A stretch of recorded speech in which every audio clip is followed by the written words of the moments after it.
गुरुर्ब्रह्मा गुरुर्विष्णू गुरुर्देवो महेश्वरा गुरु साक्षात् परब्रह्म तस्मै श्री गुरवे नमः। शंकरं शंकराचार्यं केशवं बादरायणं शूद्रभाष्यकृतौ वन्दे भगवन्तौ पुनः व्यासपीठ घ्या तुम्हाला।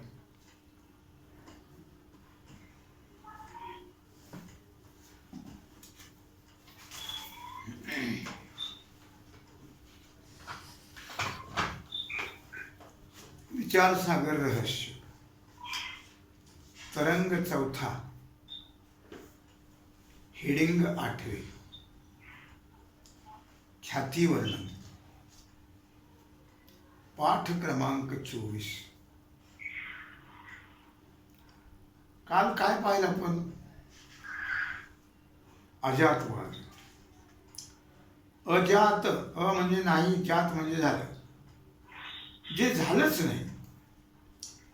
भगवान म्हणतात अर्जुनाला, अर्जुना अरे जे झालेच नाही त्या लागी तू रुदशी काय?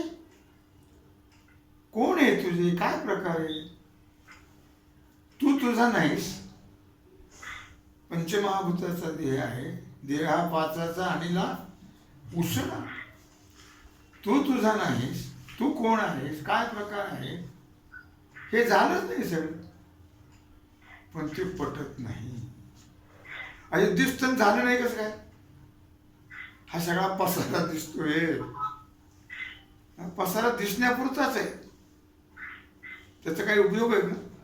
उपयोग काहीच नाही। मग अजातवाद पटण्या इतका भाग्यवान विरळा। मग अजातवाद पटत नाही, मग आता विवर्त सांगितलं। झालंच नाही, पटत नाही, दिसतंय सगळं, तुम्ही झालं नाही काय म्हणता?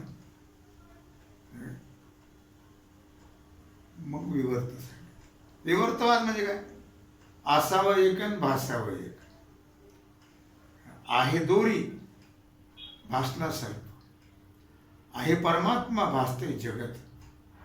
त्याला काय म्हणतात? विवर्तवाद। विवर्तवादात दृष्टांत कोणाचा तरी प्रमुख? रज्जू सर्प। आहे दोरीन भासला, दोरीवर विवर्त सर्प आहे। मग आता ते सांगितल्यानंतर शिष्याला शंका आली पुन्हा। ते म्हणले, महाराज मला हा रज्जू सर्पाचा दृष्टांत सांगितलं तुम्ही विवर्तवादाकरता, पण नीट समजून सांगा मला। तू मला प्रथम रज्जू सर्पाच्या दृष्टांतातच रज्जूच्या ठिकाणी सर्प कसा भासतो अशी शंका आहे। कसं काय भासला? मग दोरी असताना सर्प कसा भासतोय? दोरी तर जड आहे, सर्प चेतन आहे, आणि जडावर चेतन कसं भासलं? काय मला शंका आली, याचं जरा नीट समाधान सांगा, मला समजेल असं सांगा। तर त्याप्रमाणे आत्म्याच्या ठिकाणी संसार दुःख मिथ्या आहे। कोणाच्या ठिकाणी? आत्म्याच्या ठिकाणी। जीवाचं नाही म्हटलं, आत्म्याच्या ठिकाणी संसार दुःख मिथ्या आहे। मिथ्या म्हणण्यापेक्षा नाहीच। न जायते न म्रियते वा कदाचित। तो जन्मत नाही, मरत नाही, सुख नाही, दुःख नाही, तो सुखदुःखातीत आहे। कोण? आत्मा। मग संसार दुःख आत्म्याच्या ठिकाणी मिथ्या आहे असं माझ्या लक्षात येईल तुम्ही जेव्हा नीट समजून समाधान करून सांगाल तेव्हा। पण रज्जूच्या ठिकाणचा सर्प असा जसा आपण मिथ्या सांगता, तसा इतर लोक त्याला मिथ्या मानित नाही। ते रज्जूच्या ठिकाणी होणाऱ्या सर्पाच्या प्रतीतीची लोक वेगळ्या वेगळ्या रीतीनं व्यवस्था लावतात. अनेकाची अनेक मते. प्रत्येक जण म्हणतो मला असं वाटतं, मला असं वाटतं, मला असं वाटतं. प्रत्येकाचं वाटणं वेगळं. का सगळ्यांना एकच वाटतं? सगळ्यांना एकच वाटणं त्याचं नाव परमार्थ आहे. आणि सगळ्याला वेगळं वेगळं वाटणं त्याचं नाव संसार आहे. मग प्रत्येकाला वेगळं वेगळं सर्पाची प्रतीती आहे ते त्याची व्यवस्था कसं लावा ना. काय कशा निरनिराळ्या रीतीने लोक सांगतात. मग ते कसं आहे ते मला समजून सांगा. काय कशी लावतात हे लोक वेगळी वेगळी व्यवस्था त्याची ते सांगतात. आता ख्याती वर्णन शिष्य सांगतो. काय तो काय म्हणतो की वेगळ्या वेगळ्या रीतीनं लोक त्याची व्यवस्था लावतात. कशाची? दोरीवर सर्प भासला त्याची कशी लावतात? ख्याती वर्णन. ख्याती म्हणजे काय? ख्याती म्हणजे भान, ख्याती म्हणजे कथन, ख्याती म्हणजे प्रतीती. आणि प्रतीतीप्रमाणे बोलणं. ज्याला जशी प्रतीती आली तसं बोलणं त्याला म्हणतात ख्याती. कळलं? प्रथम आपण अशी कल्पना करूया की कोणी 5 पुरुष रस्त्याने जात असताना रस्त्यातील दोरीच्या ठिकाणी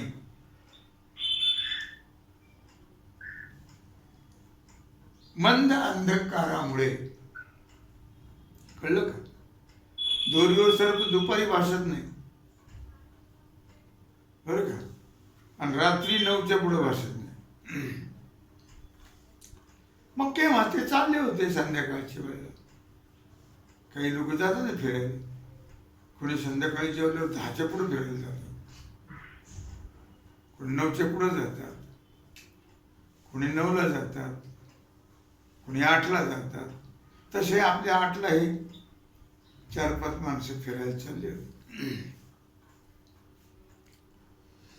अंधकार गडवे नव्हता, स्पष्ट दिसत नव्हतं, असं मंद अंधकार होत. आणि त्या मंद अंधकारामुळे या 5ही लोकाला त्या दोरीवर सर्प भासला. नंतर त्या दोरीच्या ज्ञानाने सर्वांचा भ्रमही गेला. सर्प भासला होता. नंतर दोरी पाहिली, दोरीच्या ज्ञानाने सर्पही भ्रमही गेला. इथपर्यंत सर्व ठीक आहे. दोरी पाहिली, अगोदर दोरीवर सर्प भासला सगळ्यांना, मग दोरीचं यथार्थ ज्ञान झालं, मग सर्वांचा सर्पभ्रम गेला. इथपर्यंत ठीक आहे. नंतर ते 5ही जण एका ठिकाणी बसले आणि विचार करू लागले. संसारातली 5 जण जरी एकत्र बसले तर प्रत्येकाचा विचार भिन्न असतो. परमार्थातले 5 एकत्र बसू द्या, एक विषय तो सकळांचा हरी. त्या सगळ्यांचा एक विषय, त्याचं नाव परमार्थ आहे. बसले एका ठिकाणी आणि विचार करू लागले. किंवा या दोरीच्या ठिकाणी सर्प भासला कसा? काय दोरीच्या ठिकाणी सर्प कसा भासला? काय लक्षात आलं का?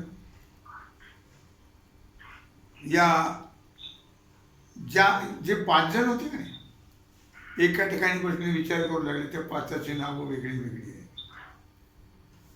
असत ख्याती, आत्मख्याती,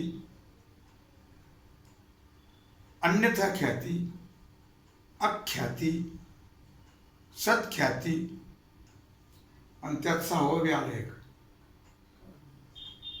अनिर्वचनीय ख्याती. आणि प्रत्येकाने आपली आपली मतं मांडायला सुरुवात केली. मला असं वाटतं, मला असं वाटतं, मला असं वाटतं. म्हणजे होऊन जाऊ दे. कोणाला काय काय वाटतं ते सांगायचं खरं, मग त्याचा निर्णय नंतर बघू. मग तो पहिला उठला, म्हणलं माझं असं मत आहे, तुम्ही सगळं ऐकून घ्या मात्र. आम्ही प्रत्येक जण आपलं आपलं मत सांगा, आम्ही ऐकून घेतो. गोंधळ करायचं कारण नाही. मग असत ख्यातीवाला जो उठला पहिला, तो कोण आहे? पण त्यांचे नाव आहेत का? हा, आहेत नाव. काय नाव आहे त्यांचे? असत ख्यातीवादी जो आहे त्याचं नाव माध्यमिक मताचा शून्यवादी. शून्यवादी. हे शून्यवादी कोण आहे? हे नास्तिक शास्त्रकार आहेत. आस्तिक शास्त्र किती आहेत? 6. न्याय, वैशेषिक, सांख्य, योग, पूर्वमीमांसा आणि उत्तरमीमांसा. हे आस्तिक शास्त्रकार. आणि नास्तिक शास्त्रकार 6 आहे. ते कोणकोणते आहे? माध्यमिक हा पहिलाच येतो, नास्तिक शास्त्रकार. योगाचार, सौत्रांतिक, वैभाषिक, चारवाक आणि दिगंबर. हे 6 शास्त्रकार कसे? नास्तिक आहे. महानास्तिक शास्त्रकार आहे. माध्यमिक मताचा शून्यवादी, त्याचीही असत ख्याती आहे. नंबर 2 आत्मख्याती. योगाचार मताचा विज्ञानवादी. हे सगळे नास्तिकच आहेत. बौद्ध याची आहे. योगाचार मताचा विज्ञानवादी बौद्ध. 3 अन्यथा ख्याती. न्याय वैशेषिक मताचा जडवादी याची आहे. न्याय वैशेषिक हे नास्तिक नाहीत, हे 3ऱ्या नंबरचे. अख्याती सांख्य प्रभाकर मताचा चिदवादी याची आहे. हाही नास्तिक नाही. सत्ख्याती रामानुज मताचा जगत सत्यवादी हा द्वैतवादी आहे. हा आस्तिकही नाही, आस्तिक आहे पण नास्तिक नाही, पण द्वैतवादी आहे. आता अनिर्वचनीय ख्याती 6वा. श्री भगवान महर्षी व्यास आणि जगद्गुरु आद्यगुरु श्री शंकराचार्य यांची आहे अनिर्वचनीय ख्याती. आता पहिला जो आहे माध्यमिक मताचा शून्यवादी, त्याला विचारलं काय रे बाबा, तुझं काय म्हणणं आहे? तो सांगतो रज्जू सर्पाविषयी पहिल्या असत ख्यातीवाद्याचं असं मत आहे. तो म्हणतो असं माझं मत आहे की रज्जूच्या ठिकाणी सर्प असत आहे असं नाही. बघितलं घोटाळा. रज्जूच्या ठिकाणी सर्प असत आहे असं नाही, तर सर्व जगात सर्प किंवा दुसरा कोणताही पदार्थ अत्यंत असद्रूपच आहे. तो काय म्हणतो? रज्जूच्या ठिकाणी फक्त सर्पच असत आहे असं नाही, तर सर्व जगात सर्प असो किंवा कुठलाही दुसरा पदार्थ असो, तो अत्यंत असद्रूपच आहे. शून्यम शून्य.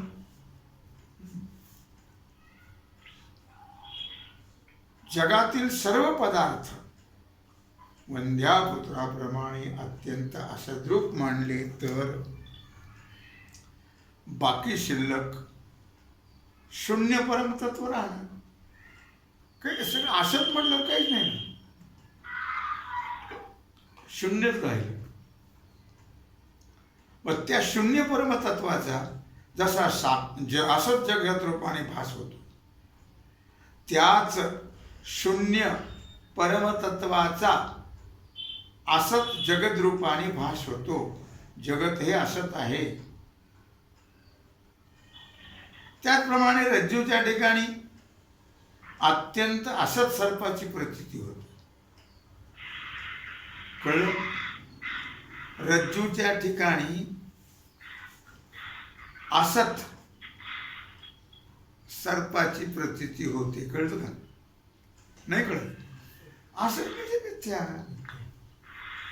असत म्हणजे सत नाही ते, सत म्हणजे सत्य, सत्य नाही ते असत. कळलं? असं आहे पहिल्याचं मत, असत ख्यातिवादी. आता आत्मख्यातिवादी नंबर 2. आता ज्याच्यावर दुसरा जो आहे आत्मख्यातिवादी, ते प्रत्येकजण काय करतात, पहिल्याचं खंडन आणि आपलं म्हणणं, त्याला कमी करायचं लेखायचं आणि आपण श्रेष्ठ समजू, अशी जगात रीत आहे लोकांना. कमीपणा कोणी घ्यायचा नाही.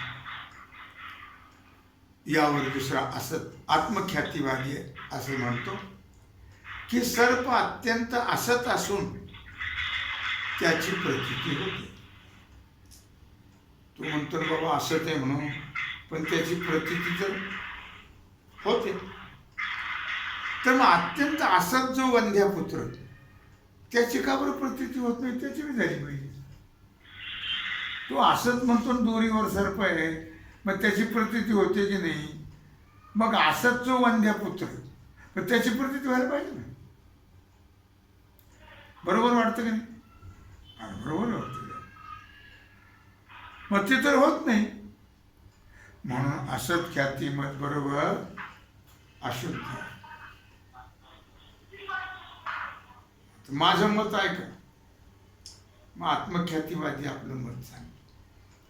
आत्मख्यातिवाद्याचं असं मत आहे की रज्जूच्या ठिकाणी किंवा अन्यत्र कुठेही सर्प नाहीये खरं, परंतु जितके पदार्थ प्रतीत होतात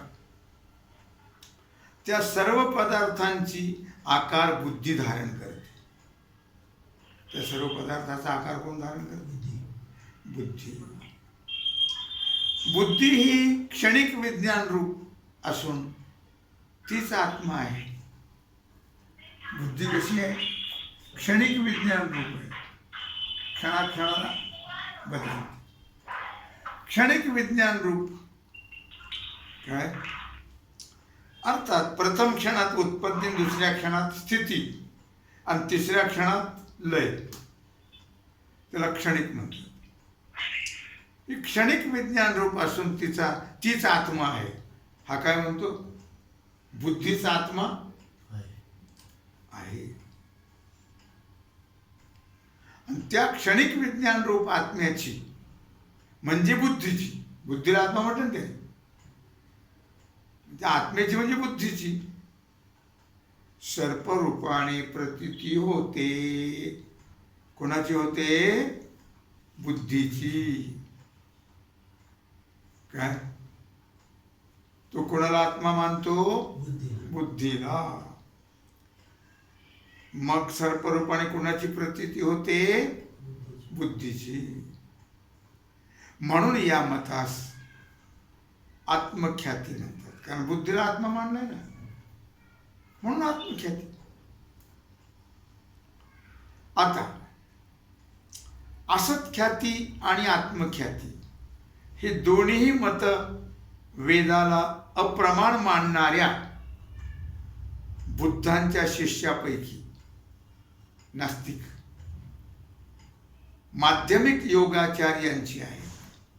माध्यमिक योगाचार्यांची आहे. नास्तिक मतवादी वेदाला मानत नाही. नास्तिको वेदनिंदकः. जे वेदाला मानत नाही ते नास्तिक. देवाला मानलं तरी वेदाला जर मानत नसेल तर नास्तिक आहे. काही देवाला मानत नसतील पण वेदाला मानत असतील तर ते आस्तिक आहेत. कळलं का? आता यावर तिसरा अन्यथा ख्यातीवादी असं म्हणतो, क्षणिक विज्ञान रूप बुद्धी सर्पाचा आकार धरते असं जर मांडलं, आत्मख्यातीचं खंडन करतोय हा, तर मग क्षणभर सर्पाची प्रतीती व्हावी, क्षणभरच व्हावी, तिथं फार काळ होते. तुम्ही क्षणिक विज्ञानवादी, तुम्ही जर क्षणभरच प्रतीती होते असं म्हणता, तर मग क्षणभरच व्हायला पाहिजे ना, तिथं फार वेळ होते. ती तशी न व्हायला पाहिजे. शिवाय क्षणिक विज्ञान रूप बुद्धी आत्मा मानला,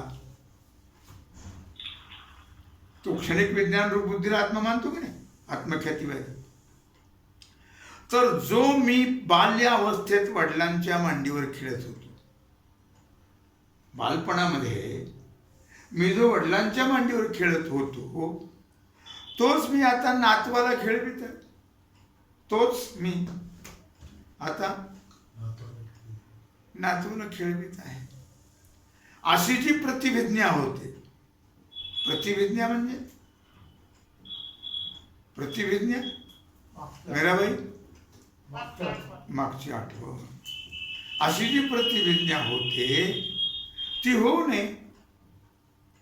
कारण वडिलांच्या मांडीवर खेळणारा आत्मा तर द्वितीय क्षणीच नष्ट झाला, क्षणिक विज्ञानवाद्याच्या मताप्रमाणे दुसऱ्या क्षणातच नष्ट झाला.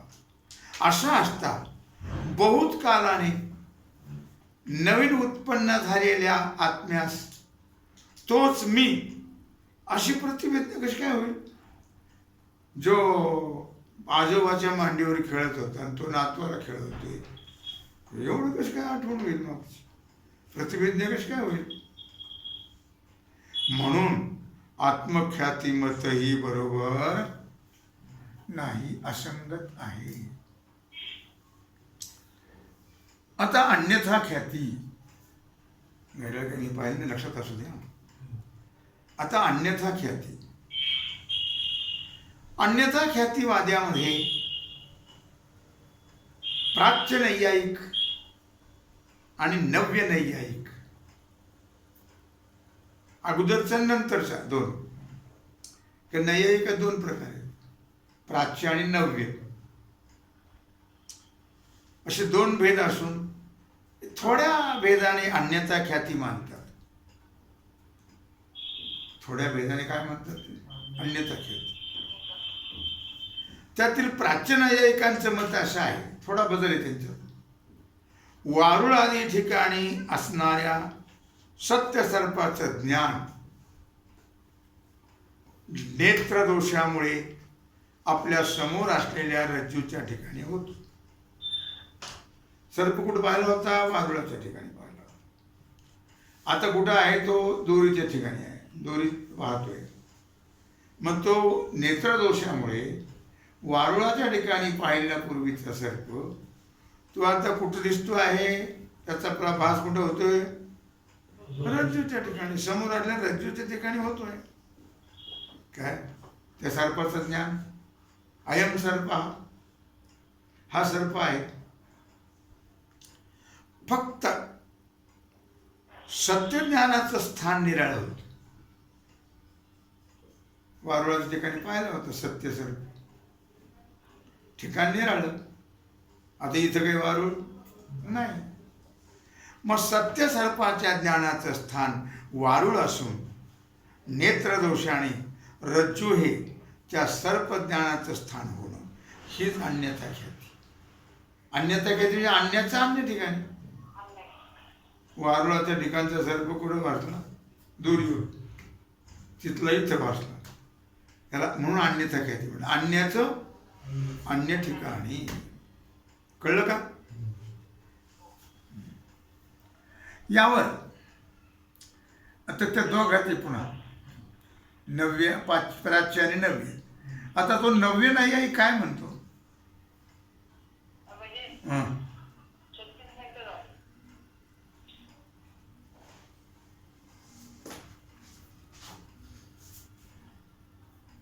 25. आता यावर नवीन एक असा दोष देतात की अन्य ठिकाणी असणाऱ्या वस्तूचे नेत्रदोषाने अन्य ठिकाणी ज्ञान होते. कळलं का? अन्य ठिकाणी कोण म्हणतो? तो दोष देतोय त्याला. तू म्हणतोस ना वारुळाच्या ठिकाणी पाहिलं सर्प आणि इथं दोरीच्या ठिकाणी दिसतोय म्हणून बस. काय अशी अन्यथा ख्याती मांडणं अयोग्य आहे, बरोबर नाही? कारण फक्त नेत्रदोषाने वारुळस्थ सर्पाचं ज्ञान समोर रज्जूच्या ठिकाणी होतं असं म्हणावं तर वारुळस्थ बाकीच्या वृक्षादी पदार्थाचं ज्ञान व्हायला पाहिजे. वारुळा ठिकाणी पण सर्पच होता काय? गवत होतं, छोटे छोटे झाडं होते, मोठेही असतील तिथं, मग त्याचं ज्ञान व्हायला पाहिजे ना. नुसतं सर्पाचंच कसं काय? तो दोष देत त्याला कोण? नवीन आहे. वास्तविक दोषाने नेत्राचं सामर्थ्य कमी व्हावं. दोषाने काय होतं? नेत्राचं सामर्थ्य कमी होतं डोळ्याचं. मग दोषरहित नेत्रास पडद्याच्या पलीकडची वस्तू दिसेल का? निर्दोष आहे म्हणून काय झालं? म्हणून पडद्याच्या पलीकडची वस्तू दिसत नाही. मग भित्त्याधिक प्रतिबंध असतानाही वारुळस्थ सर्पाचं ज्ञान कसं काय होईल? वारुळ कुठे? गावात असतं, गावाच्या बाहेर. मग आता गावात किती घर आहेत? आपली सोरांडून आपण इथं आपण. मग हे सगळे प्रतिबंध आहेत. मग हे सगळे प्रतिबंध असताना वारुळस्थ सर्पाचं कसं काय ज्ञान होईल? या प्रतिबंधाने ही निर्दोष नेत्राची स्थिती. आणि प्राच्य नैयायिक तर काय म्हणतात? नेत्रामध्ये दोष मानून भित्त्यादी प्रतिबंध असतानाही वारुळातल्या सर्पाचं ज्ञान समोरच्या दोरीच्या ठिकाणी होतं असं ते म्हणतात. पण दोषाने सामर्थ्य वाढतं असा अनुभव नाही. डोळ्याचं सामर्थ्य दोषाने वाढत नाही, कमी होत. म्हणून प्राच्य मत बरोबर नाही. भावाला भाऊ दोष देतो नाही. प्राच्य मत बरोबर नाही. मात्र तो आपलं मत सांगतो. नवीन न्यायिकांचं असं मत आहे की नेत्रदोषाने ज्ञेय जी रज्जू तिचेच सर्परूपाने ज्ञान होते. कळलं का? नवीन न्यायिकांचं काय मत आहे? नेत्रदोषाने ज्ञेय जी रज्जू तिचंच सर्परूपाने ज्ञान होत. ज्ञेय म्हणजे विषय, तिचं ज्ञान कशाने होते? सर्परूपाने. अन्याचे म्हणजे रज्जूचे अन्य प्रकाराने म्हणजे सर्परूपाने ज्ञान होणं, अशा प्रकारची अन्यथा ख्याती मानणे योग्य आहे. अन्याचं म्हणजे रज्जूचे, अन्य प्रकाराने म्हणजे सर्परूपाने ज्ञान होणं, अशा प्रकारची अन्यथा ख्याती मानणंच योग्य आहे. कळलं? कळलं का मत? काय म्हणतो तू? काय सांगितलं? नवीन पाचनाय काय म्हणतो? भित्त्याधिक प्रतिबंध असताना सुद्धा वारुळ सर्पाचं ज्ञान या रज्जूच्या ठिकाणी होत असं तो म्हणतो. पण ते कसं काय होईल? नव्याने काय म्हणतो? किंवा दोष असल्यावर सामर्थ्य वाढतं, कमी होतं? कमी होतं. आणि हा म्हणतो जरी प्रतिबंध असला तरी ते ज्ञान इथं होतं. काय? नेत्रदोषाने ज्ञेय ही रज्जू तिचंच सर्परूपाने ज्ञान होतं. अन्याचं म्हणजे रज्जूचं अन्य प्रकाराने म्हणजे सर्परूपाने ज्ञान होणं, अशा प्रकारची अन्यथा ख्याती मानणं योग्य आहे असं नवविनयिक म्हणतो. कळलं? मग याचा जो विस्तार करायचा आहे तो विस्तार आणि याची सेवा भगवत चरणी समर्पित करून राहिला जो सेवेचा भाग आहे तो आपण उद्या कुंडली गौरी हर विठ्ठल श्री ज्ञानदेव तुकाराम पंढरीनाथ भगवान की जय.